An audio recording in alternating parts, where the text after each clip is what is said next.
Hi everybody, it's Maureen here. Thank you so much for being here. I am so excited to bring you today's video. Today's video is on diet, which is the first acronym of DRESS that we talked about in the 5 areas of health.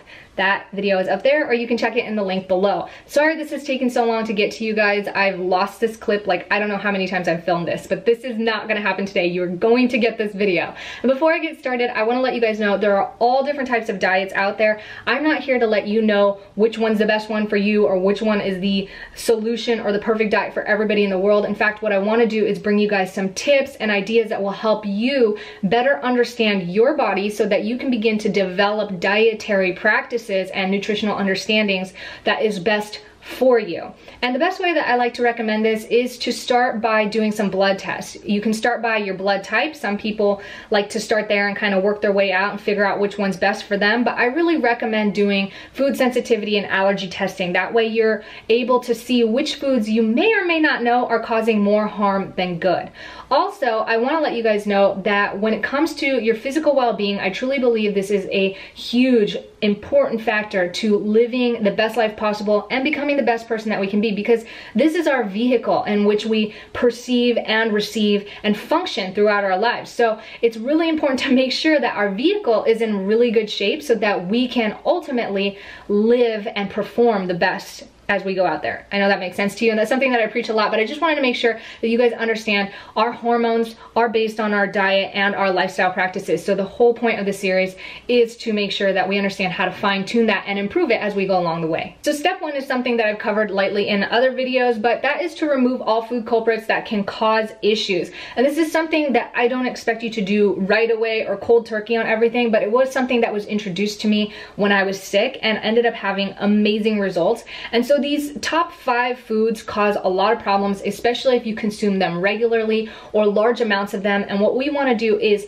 switch out or trade out those habits with more positive habits. So the top food culprits are processed foods. This includes anything boxed, prep meals, fast foods, even restaurants. You guys know why processed foods is bad. There's a lot of stuff that is hard on the system to digest. It's always just kind of mixed together and it's just really super tough. And a lot of it doesn't add as much nutritional value as, say, whole foods does. So if you can cut or limit the processed foods, that's gonna make a major difference. Next is going to be dairy. And a lot of people might ask, why dairy? You know, what about calcium, fats, and proteins? There are so many different ways now, especially, to get those really good benefits from other foods that don't come with the negative side effects that dairy does. One being that dairy is not really in its whole form. It's not really good for us the way that it's made, and it causes a lot of inflammation. And we're gonna go a little bit more deeper into inflammation a little bit later. But there's so many good dairy alternatives that you can try out there. And as long as you're making sure that you're gonna meet all your nutrient levels, then you're good to go. Next, I'm gonna talk about refined sugars. Refined sugars is a huge culprit that a lot of people don't really understand the weight of what it does, and the way that it functions in our brains and our bodies is very similar to an addictive drug or substance. And so refined sugar is something that really shifts chemicals in the brain. It really shifts hormone levels. It causes a lot of inflammation, and ultimately over a long period of time it causes a lot of damage. That was something that really screwed up my adrenal system. And so if you can remove yourself from refined sugars, I'm not gonna say completely, like I still like enjoying stuff. You guys saw me eating marshmallows for sure, but to be very deliberate and not addicted to it, that's the place that you want to be in. If you want to know whether or not you're addicted to refined sugars, just try cutting them out for a few days. If you find you're having a really hard time, then you know that it's probably time to get off the hook. And one of the best ways that I like to recommend doing this is to allow yourself as much fresh fruit sugars as possible. I used to juice a lot of oranges or drink a lot of fresh coconut water to really get myself off and really cut the sugars for as much as 3 weeks. It sounds crazy, but the withdrawals and all the symptoms that come with cleansing off of the refined sugars really takes about a whole month, and it's the toughest thing that you can do. But as long as you have fresh fruits, I find it really manageable, and then you can start to slowly get off the fruit sugars and once in a while incorporate some fun refined foods. Something that acts very similarly to refined sugar as far as the havoc that it wreaks in our body is caffeine. If you drink this daily or all the time, you're really causing your adrenals to pump out a lot of extra. You're not able to listen to your body because the caffeine overrides what you may or may not need as far as tiredness or sleep and energy goes. And it's also super acidic. So acidity causes inflammation. Again, we're going to talk a little bit more about that in the next step. If you can get off the caffeine hook, I used to be addicted to caffeine. I used Caffeine for a while, and then I moved to tea and then herbal tea so that there was no more caffeine. It made a huge difference in my life, and now I enjoy coffee every once in a while, but I don't even feel like I need it at all. And the last thing that I want to talk about is meats. And I'm not here to tell you have to be vegan or you should go all plant-based, but what I've discovered in my own life is that consuming lots of meats or meats regularly causes more damage than good. And this is because our meats don't come from a good place in the first place. Most of the meats that we consume or that are available to us in the stores come from factory farms, and these animals are not getting fed well, they're not getting treated well, it's really unsanitary, so they get pumped up with lots of antibiotics to make sure that we can actually eat them without getting sick. And all this stuff is stored within the fats of these meats. Our fat cells are like extra storage for things that our bodies can't process, so toxins and chemicals and everything else that is really difficult for them to process. If we eat those meats, we're consuming them, putting them into our body, and there's no way that our body can handle all of that too, especially if we're consuming lots or on a daily basis, and then we then store them into our own fat cells. And that's why studies now show that people who consume lots of meat, specifically high fat meat, have a lot more issues in health, diseases, illness, cancer, etc. So at the very least, try to reduce your meat intake and try to get it from a clean source if you're still going to continue eating meat.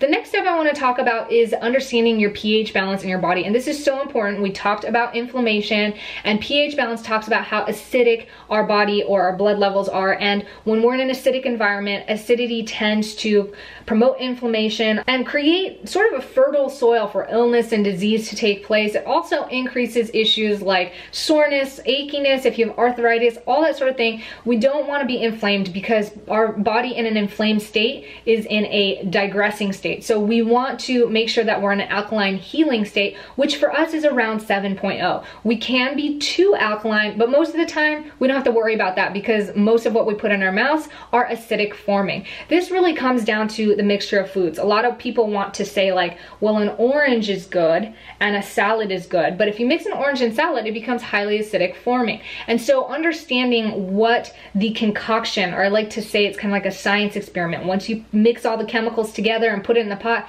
we don't know what's going to happen, you know? So keeping your diet as simple as possible and not mixing complex foods together, that's really going to help. I really like to say fat and sugar or starch and fat. Those are things that don't mix really well. They seem to cause more inflammation, higher glucose level spikes in the body, and sort of an addictive cycle that's hard to get out of.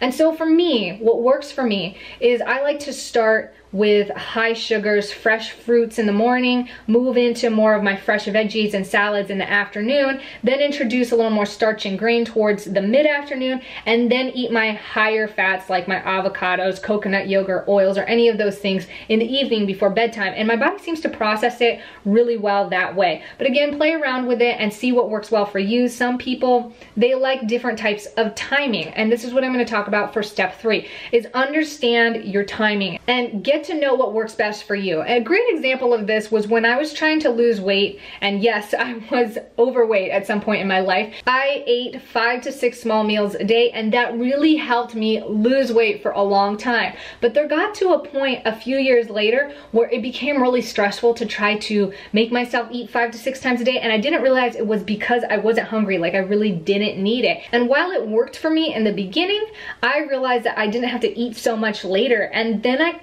went to intermittent fasting, and that really helped me during that point in my life. So realize there are ebbs and flows, and you just have to try and see what works, but realize that there's never really one permanent fix or solution. We're always flowing as we grow and as our stress levels and lifestyle change and the environment changes around us. So I think it's really important to understand the timing that works really well for your body, and also really important to try to eat a good 2 to 3 hours before bedtime so that your body can really take the time to digest and process and have free space to cleanse and heal rather than working on digestion throughout the whole night. At least this is what's worked really well for me, but test it out and see what works well for you. Lastly, I want to talk about water and hydration. I pound this in anytime that I get an opportunity to, because our body is 70 to 80% water, and it carries the toxins out, it replenishes the cells, so we need to make sure that we're staying hydrated all the time. And a lot of people who don't stay hydrated notice that just by drinking the right amount of water, it can help increase fat loss because it's moving more crap out of the system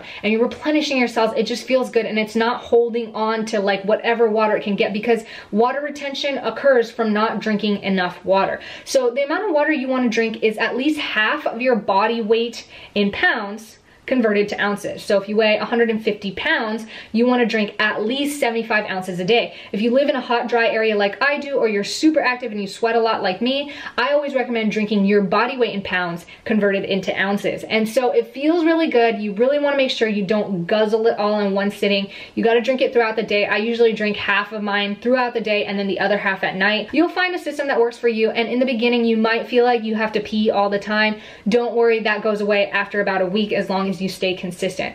So that is it as far as diet goes. I just want to start there. I know that's like a lot of stuff for some of you guys that might be starting out. Again, don't be too hard on yourself. It's really equally as important to take the baby steps and feel really good about it. If there's any guilt or if there's any shame in what you're doing, or if you feel like super bad about not getting it right, those causes a shift in hormones that don't help us either. So praise your victories, you know, give yourself a pat on the back for doing a really good job. And if you make mistakes, it's okay. Just continue to take steps forward. As long as you're improving, that's the most important thing. So if you like this video, please make sure you give it a thumbs up. I like getting that feedback from you guys just to make sure that I'm putting content that you find valuable out there. If you feel like you have any questions or concerns, stick them in the comments below. I also want to pick a few more t-shirt winners. I thank you guys so much who participated last time, and I still have a few more shirts that I can give away. I am out of a size large, but I will find you, comment, and place you in the comments below if you have won a t-shirt, and hopefully just get in touch with me via social media so I could get your t-shirt size